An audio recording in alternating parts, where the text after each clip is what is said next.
Hello and welcome to the Gooner Talk, back again with you guys for another episode of the Arsenal News Show. Joining you every morning at 8 a.m. UK time. Hope you're doing good. Hope you're doing well. Thank you so much, guys, for tuning in, as always, and making this a part of your morning routine. I hope you've had a good start to your week. We're halfway through.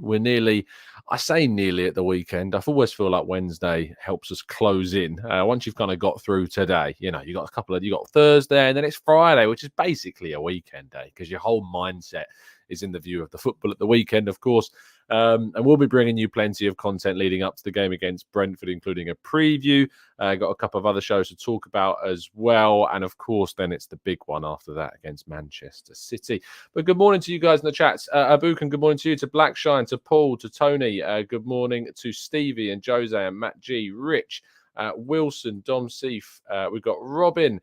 We've got Peeny Ween, Carl, Marcus, Damien, Guna, Jake, Mike in Perth, and plenty more familiar faces and some unfamiliar faces, which is always great to see as well. Do drop a like on the video if you haven't done so already. It takes just a second to really help out the channel. And without further ado, let me tell you about yesterday's show. If you've not yet given that a watch, I would highly recommend you give it the time of day. I was joined by Andrew, aka Arseblog, Clive from the Arsenal Vision podcast, and former Arsenal striker Kevin Campbell to talk about the title race, the transfer review of the deadline day, dealings and more, plus, of course, all of the reaction to Manchester City's recent allegations that are they're facing. And we talked about it a lot. We talked about how in which we're going to try and react to the defeat against Everton. And if you're not yet in tune with that show, then please make sure that you have a look at that one. Certainly worth your time. Anyway, moving forwards, first bit of news to discuss today. The fan club's artwork has now been put up at the Emirates Stadium. Of course, this is the piece that features all the different logos, banners of not just different fan clubs by location, but we've got the likes of Gay Gooners on there and plenty more groups who support and follow the Arsenal all around the world through all different types of nationality, faith, sexuality. It's a brilliant piece of artwork, certainly worth having a look at if you haven't gone through kind of it in detail. Certainly worth looking out for the little Easter eggs and seeing if your own Arsenal supporters club where you're based is on there as well. But that is up at the Emirates, and I believe we're now just, I think, one away from completing the full set. There was one that was still under construction before they announced them all. That's the one with the fans on the front of it. Lots of fans, I think, that have been going for years and years and years that have been kind of collaged together. So that's the one we're waiting on, and hopefully that'll be up at the Emirates at some time in the near future. Now, Arsenal's under-21s were unfortunately absolutely destroyed by PSV. Mehmet Ali's side, of course, went into the game after such a high of seeing the under-18s managed to get their result in the FA Youth Cup, but unfortunately, in the Premier League International Cup, we've been absolutely ruined. It's fair to say we've been absolutely destroyed in this competition. PSV going. I'm not sure if this was the group stage or a knockout round. I imagine it being the new year. It's in a position where we've probably been eliminated by this. I need to double check that. But the team was Carl Hein in goal, Nichols, Ord, Jeffcott, Ismail, Matt Smith, Bandera, Catalan Kurjan, Joel Idaho, Lewis and Sago Jr., with the likes of Camara, who would played the game against Watford on the bench. We also had Kakuri on there as well, Ben Cottrell, who also played against Watford, and Ulad Mhant was also there as well. But they got absolutely destroyed. Really, really did. We haven't got a good record against PSV, clearly, whether it's the senior team or the youth team. We've been, as Juan says there, humbled by PSV. They're an impressive youth outfit, that's for sure. Now, we've all been talking about Manchester City, but it's Manchester United that could start taking plenty more of the focus in the coming days, as they are expected to be the subject of a significant bid from a Qatari consortium that are looking to potentially take over the Reds from the Glazers, who have, of course, put up the club for sale. And we're in a position now whereby we know that this is going to become a regular thing. We've seen Newcastle take over. We're now looking at Manchester United potentially being taken over. Chelsea, of course, have had a big takeover themselves. And Man City continue to be financially very well backed, although their future remains uncertain. Liverpool are also said to be up for sale as well. Arsenal are the only real club in the Big Six bar Spurs, who there's even been suggestions that they could be sold, that aren't up for sale. Arsenal have one of the richest backers, as we know. They haven't necessarily invested as much as what we've seen the likes of Newcastle, Chelsea, Manchester City, and potentially now Manchester United see invested in them.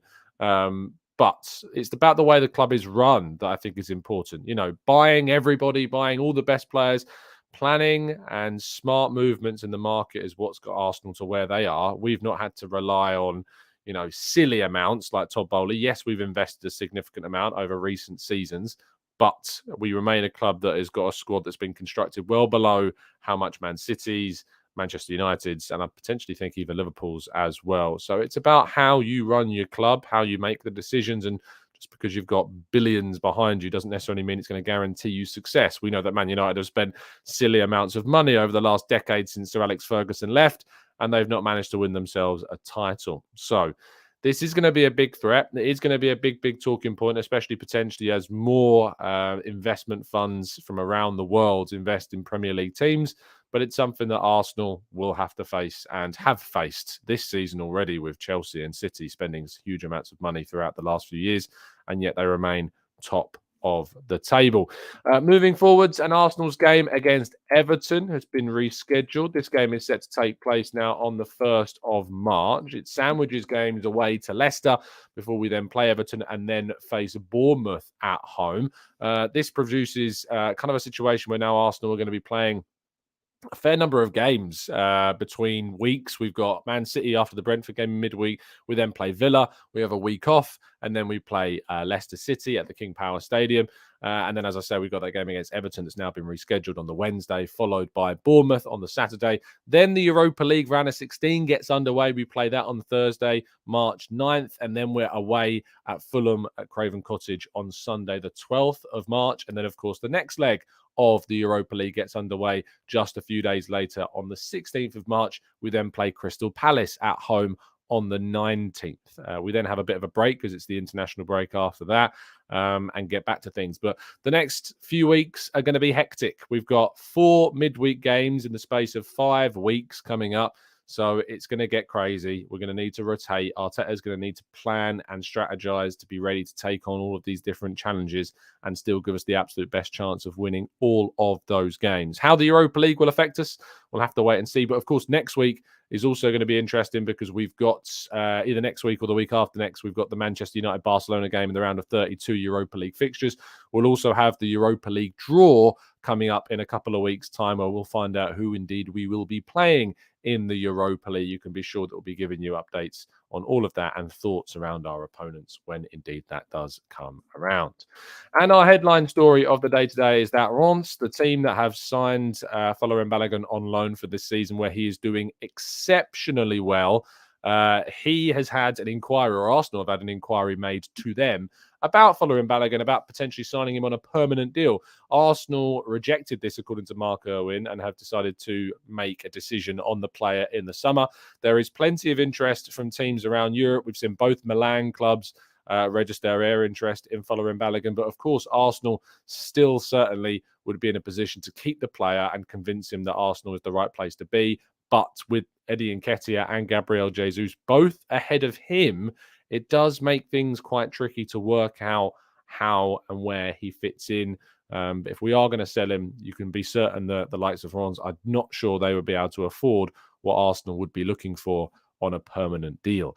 Now, speaking of Folarin Balogun, we will, of course, tonight, as I know has been much anticipated, we'll be doing our loan watch. So you'll be having updates on how Folarin Balogun has been getting on Nuno Tavares, Nicola Pepe, Charlie Patino, Sambi Lokonga, and Austin Trusty. We've got expertise on Lokonga. We've also got new expertise of Coventry City's Brooke Norton-Cuffy. Of course, he spent the first half of the season on loan at Rotherham. We've got a new expert to give you updates on Brooke Norton-Cuffy, as we do as well Lokonga at Crystal Palace, and plenty more as well as we go through all the other players that have spent time on loan over the course of the last 2 months, because we haven't done one for a couple of months because we haven't done it since before the World Cup. It's been a long time since we've done one of these, but you'll be getting this at 6 p.m. UK time tonight. So do make sure you tune in, set your alarms, and ready to get all updated about Arsenal's loanees. Now, of course, I hope that you're staying updated with your safety and security online. And if you're not, well, you need to be. And I've got the way in which you can solve those problems. By using NordVPN and going to nordvpn.com/Gooner, you can get yourselves a subscription to a fantastic service that does indeed keep you safe and secure online. You can get yourself a significant discount by using Nord's sponsorship of TGT, as I say, by going to that link, nordvpn.com/Gooner, to get yourself a significant discount as well. It enables you to change your geolocation, and so that whilst you might be spending some time on loan, let's say you send your phone on loan, or your tablet on loan, or your laptop on loan, but only digitally, to allow yourself to watch things that you wouldn't typically be able to watch, to get that experience abroad that it's so valuable for some of our youngsters that they need to develop. Let's develop your devices to enable them to gain new skills, like watching things that aren't available in your country of origin. Of course, if you don't like the service, you can get yourself a 30-day money-back guarantee as well. I've also got to tell you about a brand new prize, courtesy of Football Prizes. This is quite a big one, a signed and framed custom Thierry Henry shirt. If you'd like to be in with your opportunity to win this brilliant prize, the link is down in today's video description. It's an early bird discounted price for the first 12 hours. That is running out quick, so don't miss your chance to get this at a discounted price. But there's also the potential to win some pretty crazy prizes just by entering the competition. If you enter into the competition, you get a random number, and if that random number matches the number of one of our instant win prize, you could win them. You could potentially win a Dennis Bergkamp signed and framed Arsenal shirt, an Alexandre Lacazette signed and custom framed Arsenal shirt, a Nwankwo Kanu signed and framed Arsenal montage, and plenty of Football Prizes site credit as well to enter more competitions. So there is already 65 tickets been sold in the space of a few hours. So if you are interested in this competition, do not miss out on it. Okay, let's move to part 2 and your questions right after this.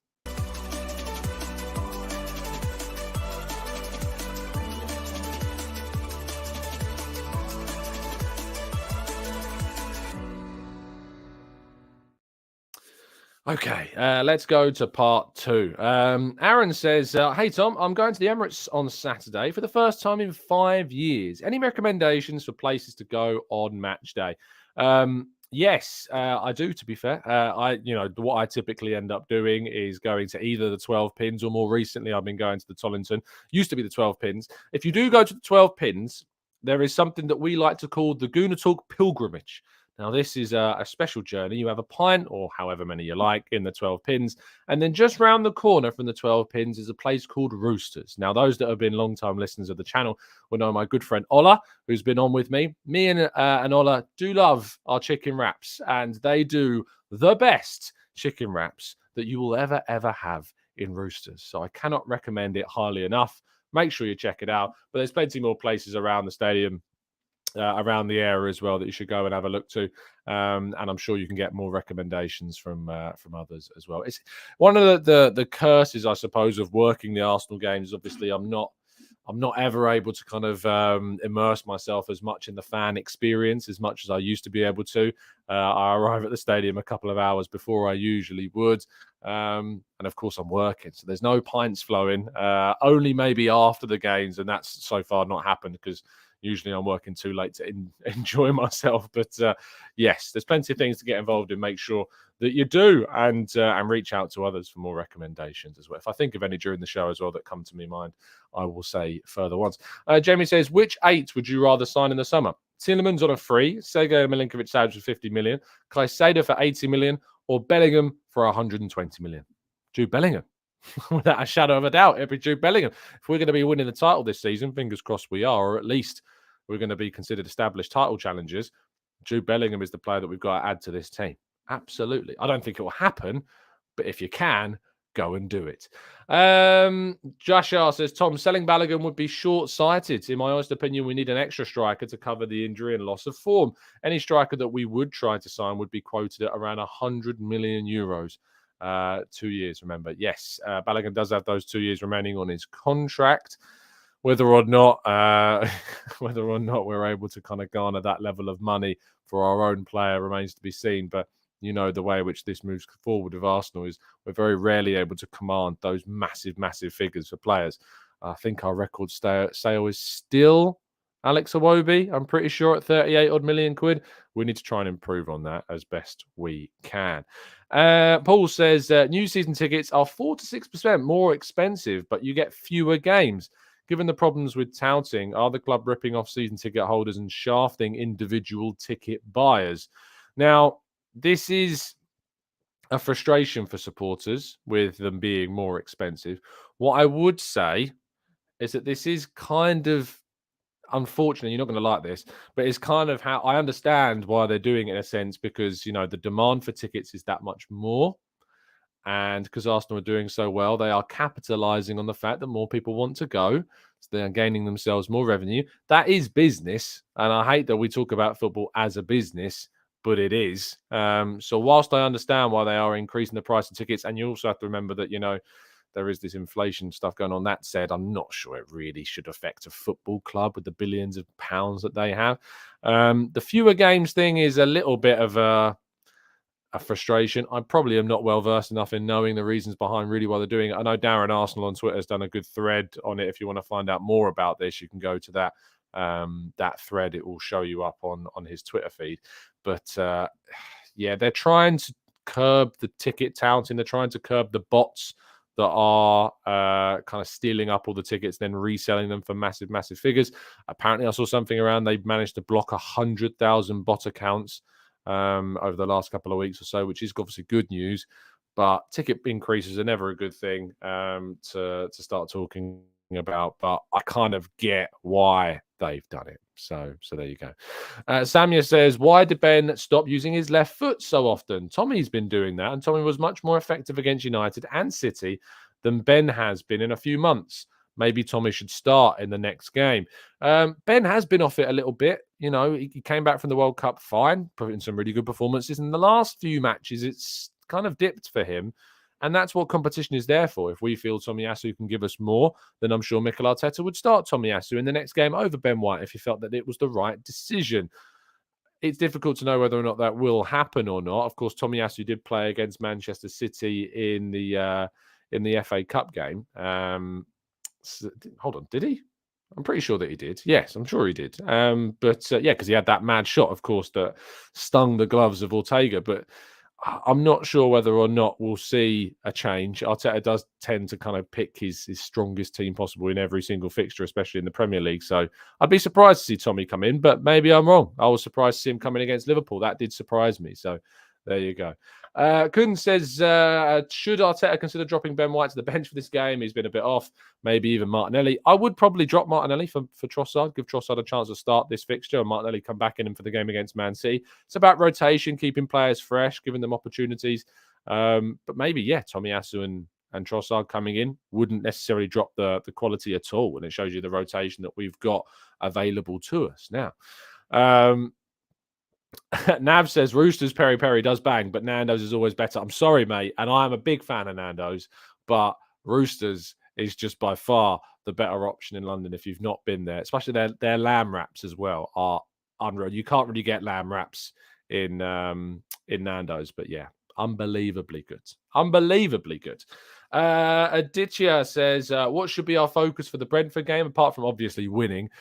Individually and manager goals. I'd like to see some more proactive changes should we need them from the manager, not just necessarily like for like changes. I like seeing more tactical shifts in the team. And I thought that against Everton, we made these like for like switches. And I know that the players are different in terms of their profiles, but we need to be a little bit, in my view anyway, more proactive in making the changes that are going to have a real impact on changing the shape and the swing and the tide of the game. So, yeah, I'd like to see more proactive substitutions from Arteta. Mohamed Basha says, hi, Tom. Do you agree that we see a more of an attacking left eight? Xhaka, along with Saka and Big Gabby, are very high on our top played minutes in terms of the players that have played this season. We need this offensive addition. The attacking left eight is obviously going to be an area of focus in the market for Arsenal, with Xhaka's age profile continuing to get away from his peak years. I don't necessarily see the player coming in in the summer and usurping Xhaka. If we sign someone like Rice, it might be that they start to rotate with Partey or even with Xhaka. A lot of people feel that Rice could happily play that left 8 position as well with the way in which Xhaka has been deployed in that role. But when you watched us play against Everton, Xhaka's position is so far up the pitch at times. Like, he's almost in line with the striker in certain opportunities. He's getting so far further up to influence play. It's worked a lot of the season. It didn't necessarily work against Everton as they combated it really well. But we have been able to, I think, utilize that left 8 role to perfection for the most of the part this season as well. And Arteta's really been able to get the most out of that role. Noel says Kroenke out will soon not be able to compete if Liverpool and United get 300 billion plus owners.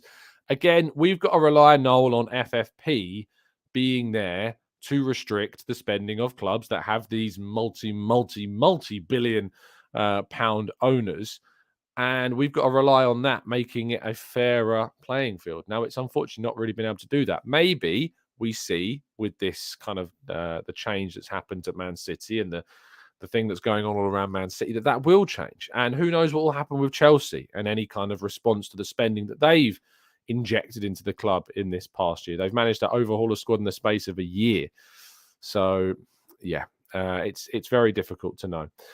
Charlie says, you only like Roosters so much because you're a bit drunk whenever you have it. Try it sober. And that's, again, not true, because typically if I'm going to like a 3 o'clock game, I'll arrive, go to Roosters before I go to the pub. So actually, no. I appreciate Roosters whether or not I've had a drink. Yes, it might taste a bit better after the game. But it still tastes bloody good before it as well, before I've even managed to get myself to the pub. Ian says, do you think with all these clubs up for sale that it makes winning the league this season more important, as it could be our best chance for some time to come? I hope that's not the case, Ian. I absolutely think it's fair for you to ask that question. I think there is certainly a reason to ask it and certainly a theory behind it that makes it fit. But I hope that it's not. I hope that you can win the league and build on that success moving forwards. I hope that we don't do a Liverpool win the league and then trail off. I want us to build a established position at the top of the league, and that will come by winning it and then investing, recruiting, smart decision making. All of these things need to be combined so that we can have the most effective kind of consolidation of that title win. That's what we need to be looking to try and do. Ray Beam says, TC, any chance we'll go for a plan B striker next window, especially since Jesus, Eddie and Flo are not in this style? Also, where does that leave Balogun in the squad?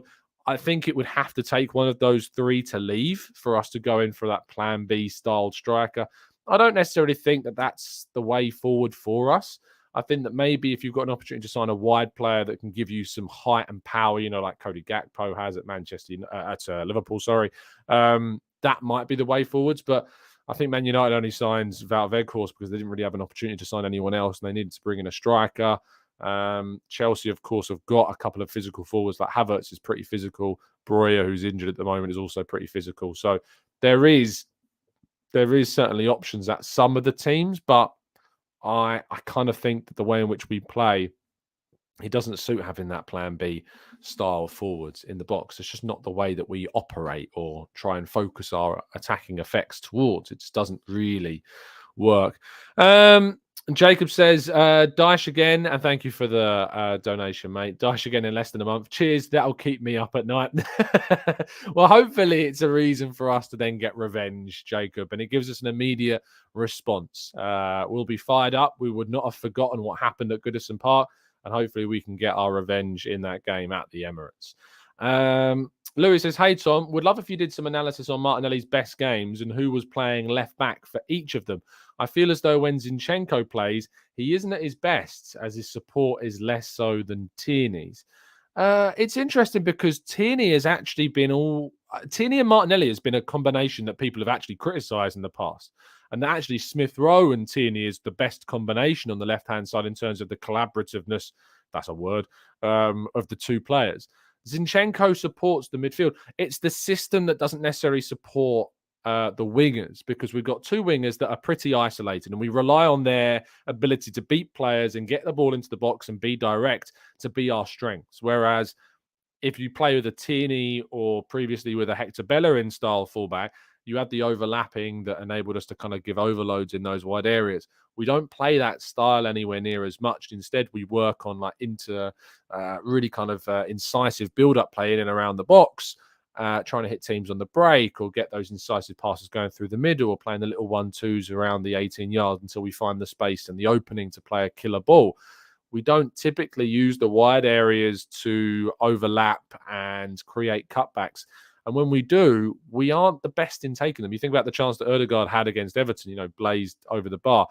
The only time you see those kind of driven low balls across now is sometimes when they go to Partey on the edge of the box, some kind of a shot in that position. But now it's more a case of getting the ball to Martinelli or Saka and then them driving into the box, cutting inside, getting a shot, getting a deflection. There's a lot of kind of deflection tactics that go on in the world of Arsenal right now, where we try and play in a shot or a driven cross and trying to get those little nicks away from players so that it drops at the feet of one of our others. We're relying on a little bit of fortune with some of our attacks, which has been really effective, or we're relying on the really accurate passing of Ødegaard or sometimes Xhaka to find players in behind in the box so Saka and Martinelli or Nketiah can get on the end of those chances. Let's go to Despor, who says, do you think the Premier League will lose backing from international fans if the Man City situation is not dealt with properly? No, I don't think so. If you listen to our show yesterday with Clive, he pointed out a very, very key kind of point in the fact that there's kind of this cloud over Man City, but that we've kind of ignored most of the situation because we're happy to watch really good football. And we ignore it and we enjoy the competition and we ignore the fact that that we see lots of kind of dodgy stuff, mate. Well, dodgy, we don't even know it's dodgy. All this alleged stuff that's going on. We kind of just turn our noses up at it sometimes because we're just enjoying stuff. Arsenal have got their own issues. We're all well documented in what they are. And we're focused very much on the football. I mean, there's a lot of stuff with the Rwanda side of things that's been discussed that isn't particularly great. Yet we don't really talk about it because we're so focused on the football. So, no, I don't think so, Despor. I don't think it will turn off international fans. I don't think it will turn off any fans at all, whether they deal with it well or they deal with it not well. I don't think it's going to have any kind of impact on things whatsoever. Let's go to Ben, who says, Tom, if opposing teams keep doubling our wingers, would you like to see Trossard play in Xhaka's role? It's something that people keep asking about, actually, whether Trossard would play in the midfield. And again, I point to what Clive said on yesterday's show. Trossard's kind of got with his age, he's probably going to work his way into midfield as he continues to grow, and his position will change as he lacks that speed and electric acceleration that you have with more of your youthful years. And maybe he'll start moving into a Santi Cazorla style role in the midfield in the future. We'll see. But he's got the technical ability, the two-footedness certainly to be able to do it. He needs to refine some of his games to be as good as Santi Cazorla was. And I'm not sure he'll ever be as good as Santi Cazorla was in terms of his passing. But he will be maybe an offensive asset in that left 8 role for the future. But right now, he works out on the left-hand side, has worked, and maybe could work as a false 9 for us or as a second striker if we need to bring some added firepower on and we don't want to take off one of the front 3. That might be the way forward. Thank you so much for listening. The reason why I'm wrapping this one up is because we're going to bring you another show this evening, of course, so you don't have to wait too long for that. That show is our loan roundup of all of our players that have been spending time away from the club. We'd like to Folarin Balogun, Nuno Tavares, Nicola Pepe, Charlie Patino, Sambi Lokonga. We've got Austin Trusty, Brooke Norton Cuffy. Plenty of information will be coming to you this evening on all of our loan players. An exciting one considering how good Folarin Balogun has indeed been doing. Do go and check out our show from yesterday night with Clive Arseblog and Kev Campbell. And then tomorrow, not today, tomorrow, hopefully you'll be getting your Eat Sleep Arsenal Repeat podcast. We didn't record it last night because of scheduling, but hopefully we'll be recording it tonight to go out tomorrow. And then the preview show will have to be, I think, probably on Friday. Lots of stuff to be excited about. Make sure you enjoy your Wednesday. Once you get through this, as I say, the week is nearly done and the weekend will be upon us very quickly indeed. Have a smashing day. Smash the like button. Stay safe, stay well, and as always, up the Arsenal.